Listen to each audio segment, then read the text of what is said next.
Olá, sejam muito bem-vindos ao Acorda pra Vida. E hoje eu tô continuando então o chamado de Jesus para Mateus, né, que tá lá em Mateus 9, é de 9 a 13.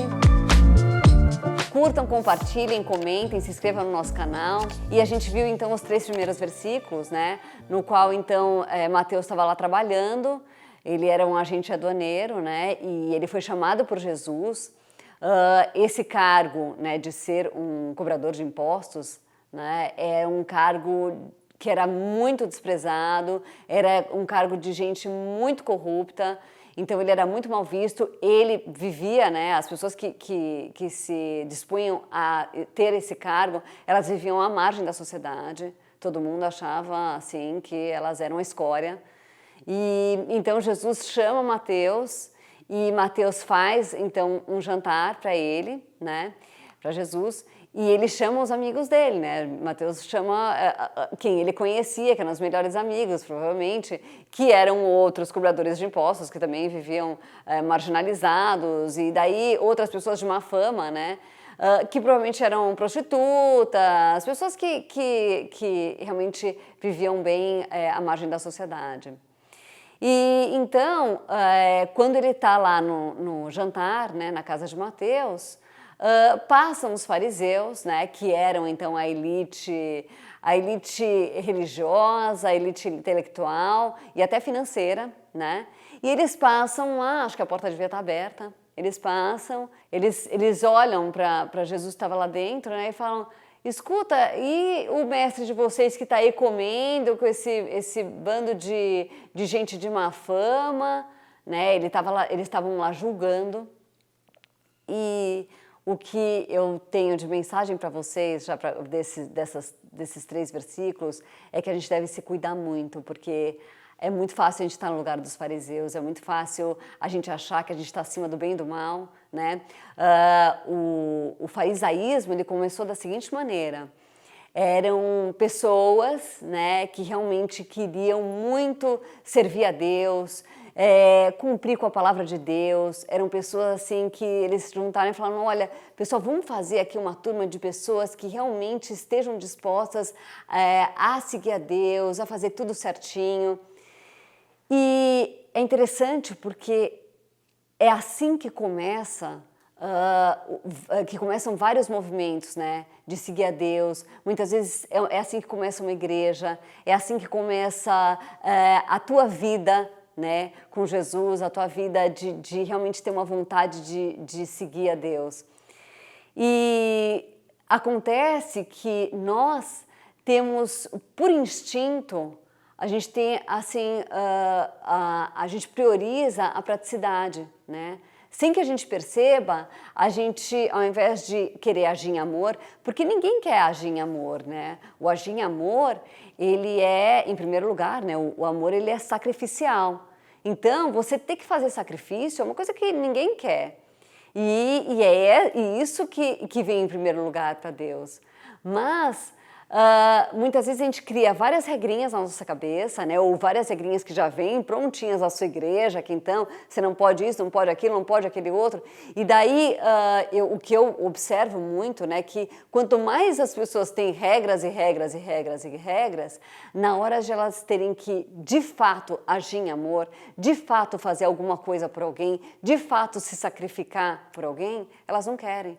E elas acreditam que elas estão assim fazendo tudo do jeitinho que Deus quer, porque elas já seguiram tantas regras que elas então relaxam e falam: bom, eu nem preciso fazer isso, porque afinal de contas, eu e a minha turminha da igreja, a gente já está fazendo as coisas como Deus queria, como Deus pede. E não é assim. A gente tem que tomar muito cuidado, porque os fariseus, eles eram, para Jesus, a escória da humanidade. Eles eram quem estava fazendo tudo de errado. E, na verdade, eles eram considerados pela sociedade a elite religiosa. E na cabeça deles, eles se consideravam assim e queriam continuar assim, né? Eles não tinham essas atitudes de amor normalmente, né? Na hora de ter uma atitude de amor, eles ficavam lá julgando as pessoas, né? Eles ficavam só observando os pecados das pessoas e o que acabava acontecendo é que eles desprezavam muito os pecadores, mas eles não desprezavam os pecados, eles acabavam pecando bastante, mas tendo bastante desprezo pelos pecadores. A gente tem que tomar muito cuidado porque a gente é assim também. No versículo 12, diz o seguinte, Jesus ouviu a pergunta, né, que eles perguntaram, mas por que o mestre de vocês está comendo aí com esse bando de gente de má fama? E Jesus ouviu a pergunta e respondeu, os que têm saúde não precisam de médico, mas sim os doentes. É interessante, né, a gente ver, porque muitas vezes as pessoas pensam assim, bom, então, olha, essa palavra aí, eu que já estou acima do bem e do mal, eu que já sou aqui super da igreja, cristão há um tempão, eu já sou convertido, eu que já conheço pra caramba a Bíblia, eu não preciso nem me preocupar muito com as coisas, mas isso aí é para os que estão doentes. E essa foi uma maneira que Jesus foi um pouco sarcástico, né? Quando ele fala isso, porque quem não é doente? Todo mundo é doente. É engraçado porque os fariseus devem ter saído felizes de lá, falando, legal, então tá, então ele só veio para os doentes, os caras estão doentes, né? Os caras são aí um bando de corruptos, gente que só faz coisa errada, nós não, a gente não está doente, então Jesus chegou e falou, olha, então, eu vim para os doentes, né, para as pessoas que estão precisando. E provavelmente os fariseus saíram de lá felizes da vida pensando, nós não precisamos. Só que a gente tem que ter essa humildade. Para Jesus poder agir na nossa vida, a gente tem que ter humildade de parar e olhar e falar, eu sou doente também.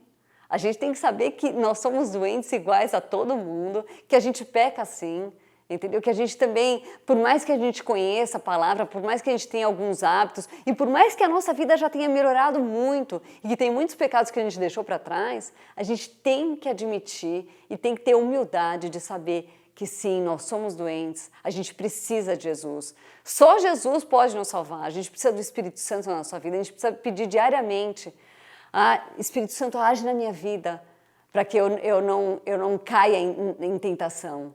A gente precisa disso. Só que a gente precisa admitir, em primeiro lugar, que a gente está doente. No versículo 13, então, ele fala, vão e procurem entender o que quer dizer esse texto das Escrituras Sagradas. Eu quero que as pessoas sejam bondosas e não que me ofereçam sacrifícios de animais, porque eu vim para chamar os pecadores e não os bons. Ou seja, eu vim para quem admite que é pecador e não para quem acha que é bom. A coisa mais importante que vocês podem fazer na vida de vocês é agir em amor. Agir em amor, gente, é super difícil. Eu vejo às vezes as pessoas perguntando, mas pode isso, pode aquilo, o cristão... Agir em amor já é tão difícil, por que você fica pensando em cada detalhinho?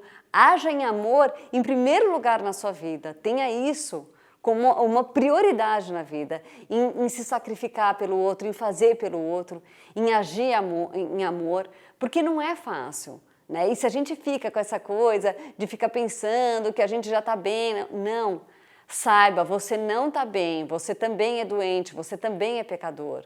Jesus quer que a gente priorize isso na nossa vida. Então, reflita sobre isso, reflita sobre essa passagem. Reflita porque existe um fariseuzinho dentro de cada um de nós. Esse é o nosso instinto. O nosso instinto é de estar sempre fazendo as coisas da maneira mais prática possível e se sacrificar não é nada prático. Você ajudar alguém que estava precisando e daí você está lá no seu dia a dia, naquele corre-corre e de repente alguém te pede alguma coisa, você tem que parar para ajudar. É super chato, mas é exatamente isso que Deus quer de você. É que você pare e que você pense no outro, que você não fique só pensando no seu próprio umbigo. Bom, pessoal, por hoje é só. Curtam, compartilhem, comentem, se inscrevam no nosso canal e até a próxima.